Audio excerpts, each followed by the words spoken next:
Happy Mother's Day. And Being a mother, hindi kung silong pa din sa yun. Pero with God's will, sa bulit sa Ginoo, ang tanan ni nanay, kabalo kong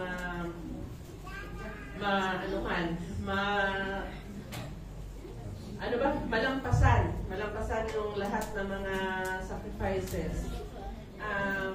May kasabihan yung mga yung iba, yung hindi pa naging nanay, sabi nila, siguro na kayo ngayon, na tawhay na kamukaroon, kaya dalas ko na yung mga kabataan, no?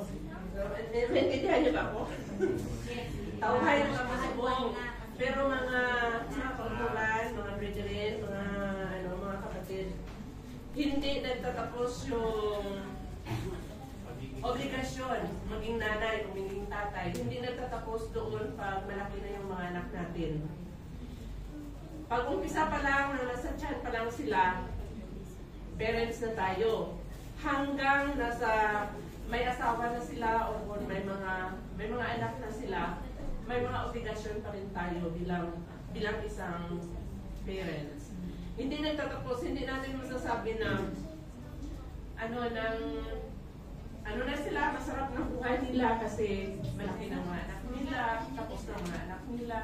Wala na silang problema. Mayroon pa din. Kung anong mga problema sa mga anak natin, problema rin natin.